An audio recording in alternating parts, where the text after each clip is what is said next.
श्री कृष्ण कर्णामृत की ये रस राज्य यात्रा अद्भुत है। चलने वाला ही समझ सकता है कि इस यात्रा में कितना आह्लाद है, प्रेम की उन्मत्तता है। बिल्वमंगल हैं जो इस यात्रा के प्रमुख पथ प्रदर्शक हैं। इन्हीं के पीछे हम चल रहे हैं। कल हमने जाना कि बिल्वमंगल जी के सामने एक लीला प्रकट हुई। वो लीला बड़ी ही मनोहारी थी। उसमें किशोर श्री कृष्ण मध्य में बैठे हैं और उनके चारों ओर गोपियां हैं। श्री कृष्ण बोल रहे हैं, गोपियां तन्मय होकर सुन रही हैं। बोलते हुए श्री कृष्ण कभी नयनों को नचाने लगते हैं तो कभी गंभीर बतिया रहे हैं, कभी खुलकर हंसते हैं। बिल्वमंगल के लाख चाहने के बाद भी उन नव किशोर की वो अंतरंग वार्ता इन्हें सुनाई नहीं दी, तो एक बार फिर उनके चित्त में उद्विग्नता छा जाती है। मन में कहीं आता है कि मेरे कान उस नर्तकी की वासना पूरित वार्ता को सुनने के आदी थे, इसलिए इस दिव्य वार्ता को ये सुन ही नहीं पा रहे। गंदगी का कीड़ा गंदगी को ही अपना सब कुछ मानता है। ऐसे ही मेरे ये कान हैं, गंदे वचन इसने खूब सुने हैं, इसलिए ये दिव्य अलौकिक वचन सुन नहीं पा रहे।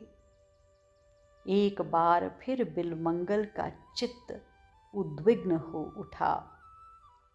तब बिल्वमंगल इस श्लोक में बिलखते हुए कहते हैं, हे नाथ, पुनः प्रश्नेन्दु मुखेन तेजसा पुरो अवतीर्ण सया कृपा महाम्बुधे तदेव लोला मुरली रवामृतम समाधि विघ्नाय कदा नु मे भवेत। बिल्वमंगल कह रहे हैं, हे नाथ, कोई बात नहीं, आपकी अंतरंग वार्ताओं को मैं सुन नहीं पा रहा तो क्या हुआ, आपके दर्शन तो हो रहे हैं ना। आपका प्रसन्न मुख चंद्र तो मैं निहार रहा हूं, ये भी कोई सामान्य बात तो है नहीं। किंतु नाथ, एक प्रार्थना है। क्या मानो श्याम सुंदर ने ही पूछा हो। आप बांसुरी बजाओ और मेरे इन कानों को पहले पवित्र करो। बिल्वमंगल प्रार्थना करते हैं। क्यों? प्रश्न श्याम सुंदर का ही था। इसलिए कि संसार की जड़ समाधि में मेरा मन चला गया है। फिर ये संसार की समाधि ऐसे है कि जल्दी टूटती नहीं है। बिल्वमंगल कहते हैं, कानों से जैसे गुरु प्रणव मंत्र शिष्य को देता है और कानों से गुरु शक्ति संपन्न वो प्रणव जब साधक के हृदय में जाता है तो वहां जाते ही जड़त्व को समाप्त करके वो प्रणव साधक को जगा देता है। हृदय का ताप संताप सब मिटाकर चैतन्य समाधि में साधक को वो प्रणव पहुंचा ही देता है। ऐसे ही हे नव किशोर, तुम भी एक काम करो ना, मेरे कानों में अपनी वेणु रव रूपी प्रणव को डाल दो ना।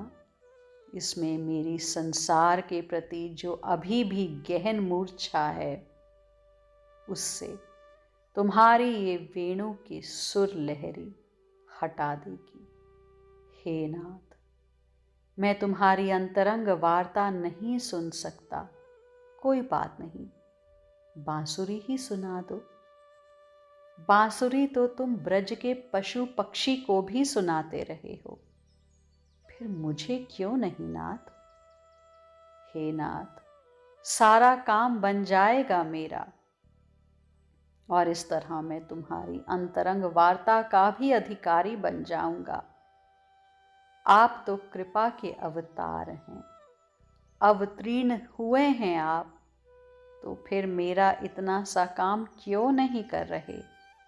वेणु नाद रूपी मंत्र से मुझे पूर्ण अपनी ओर खींचिए ना। बिलमंगल ये कहते हुए अब हिलकियों से रोने लगते हैं। कृपा सिंधु सुख इंदु कब, नैनन सन्मुख आए, मुरली मधुर बजाए के, देहें ताप नसाए। आज के लिए इतना ही। शेष आगे। श्री राधा।